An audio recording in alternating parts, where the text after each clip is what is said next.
Baik, selanjutnya ketika kita tadi sudah berbicara terkait posisi di dalam negeri, maka kita juga perlu berbicara atau mencari tahu tentang penyebab timbulnya krisis utang itu secara eksternal atau dari posisi luar. Nah, ada beberapa penyebab timbulnya krisis atas utang. Artinya, aktivitas utang yang sudah dilakukan oleh negara yang sedang berkembang itu tadi, itu menjadikan negara tersebut itu terjadi krisis. Artinya, krisis itu berarti ada gejolak di dalam negeri atas aktivitas utang yang dilakukan. Nah, ada beberapa penyebab krisis utang yang itu mungkin terjadi di negara-negara sedang berkembang. Salah satu penyebab yang pertama adalah terkait dengan sistem moneter internasional. Ketika kita berbicara tentang sistem moneter internasional, maka ini sangat erat atau dekat kaitannya atas hadirnya IMF atau International Monetary Fund. Nah, IMF dalam hal ini itu terlalu liberal dalam mengelola sistem moneter internasional. Artinya menyerahkan kepada sistem pasar sepenuhnya, sehingga akibatnya itu akan semakin mempersulit posisi negara sedang berkembang selaku negara yang mengalami defisit. Ingat, otoritas IMF itu dipegang oleh negara-negara yang posisinya adalah sudah kuat secara ekonomi atau sudah mapan secara ekonomi, sehingga IMF sepenuhnya dikendalikan oleh negara-negara besar, bukan negara sedang berkembang. Penyebab krisis utang yang kedua adalah sistem perbankan swasta internasional. Nah, dalam hal ini kita melihat bahwa memang sistem perbankan swasta internasional itu diberikan hak untuk bisa meminjamkan dana kepada negara-negara, terutama negara yang sedang berkembang itu tadi. Nah, ketika sistem perbankan swasta yang memiliki jejaring internasional itu tidak istilahnya mengizinkan peran banknya ini secara komersial, pure komersial, padahal itu pinjaman itu misalnya dilakukan oleh negara yang sedang berkembang itu untuk aktivitas yang sifatnya tidak sepenuhnya komersial, karena pemerintah atau negara biasanya juga tidak sepenuhnya komersial, maka disinilah satu persoalan. Ya, sederhananya sistem perbankan swasta internasional ini karena sepenuhnya dia komersial, ini menjadikan beban atau kewajiban yang harus tertanggung oleh negara-negara yang mengambil hutang di situ itu menjadi lebih berat. Di satu sisi juga biasanya jangka atau tempo jatuh temponya itu relatif pendek. Disinilah menjadi salah satu penyebab krisis akibat utang yang dilakukan oleh swasta atau dilakukan oleh negara terhadap perbankan swasta internasional. Penyebab yang ketiga adalah faktor dari negara peminjam. Faktor dari negara peminjam ini ya biasanya itu bisa terjadi karena misalnya hubungan antara peminjam dan investasi, ya kebijakan-kebijakan yang tidak pro investasi misalnya. Kemudian faktor dari negara peminjam ini juga biasanya terjadi ketika ada gejolak baik itu sosial atau politik, itu terjadi capital flight.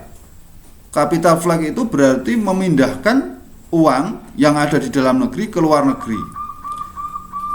Ketika capital flight itu terjadi, disinilah ada ras atau dana yang tersedia di dalam aktivitas perbankan yang ada di dalam negeri itu akan istilahnya bergejolak, sehingga kalau rasnya itu berupa dolar yang ada di dalam negerinya itu kurang, terutama misalnya dolar Amerika, maka disinilah akan mengakibatkan satu negara ini karena faktor di dalam internal dari negara peminjam itu sendiri menjadikan persoalan.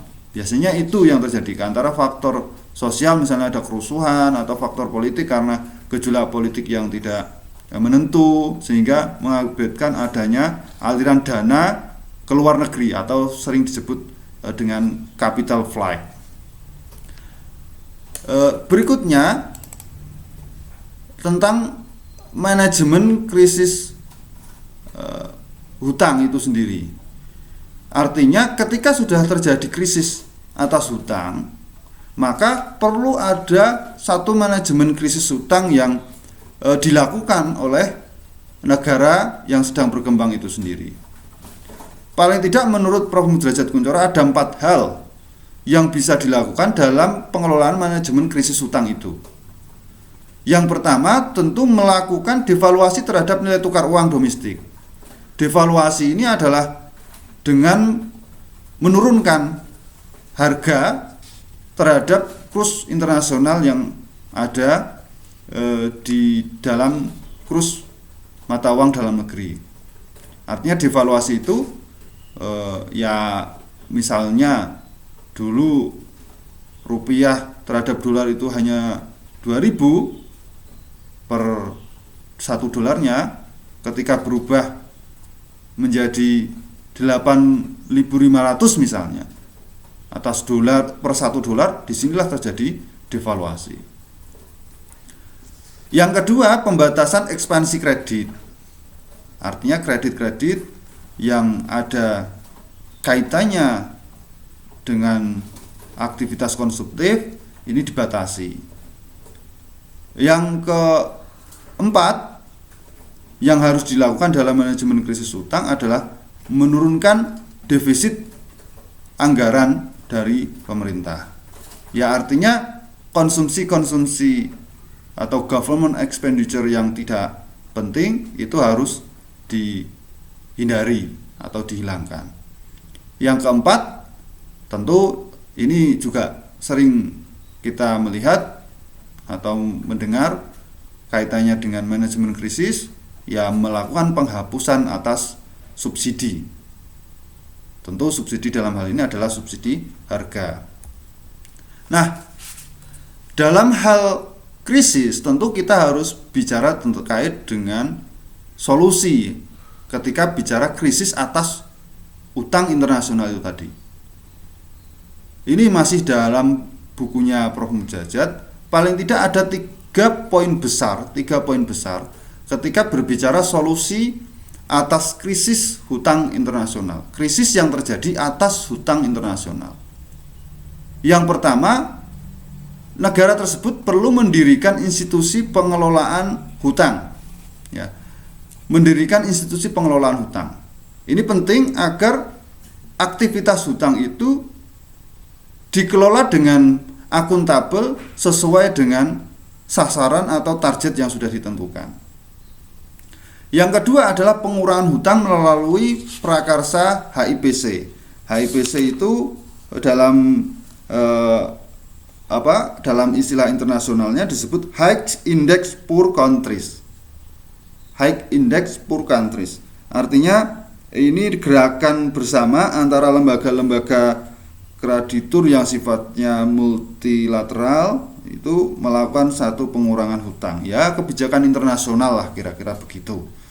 Nah, artinya High Index Poor Countries ini ya ketika sudah ada solusi yang sifatnya global begitu.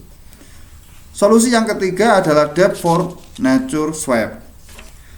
Debt for Nature Swap ini memang jumlah utang luar negeri di negara yang sedang berkembang itu mengkhawatirkan, sehingga mengingat tidak saja jumlahnya yang besar, tetapi biasanya kemampuan membayar utang pokoknya saja dan cicilannya itu sudah diragukan, sehingga perlu dilakukan Debt for Nature Swap. Nah, dalam hal ini Todaro mengatakan bahwa pemanfaatannya dilakukan atas sumber daya yang ada di negara tersebut yang berlebihan, ya terutama sumber daya alam biasanya. Sehingga dengan Debt for Nature Swap ini nanti ya hutang diberikan, kewajiban dan atas pokok dan cicilan itu bisa misalnya ditangguhkan dengan konsekuensi misalnya ada sumber daya yang tersedia di negara tersebut untuk bisa diganti rugikan atau ditukarkan atas kewajiban atau pokok atas hutang itu tadi.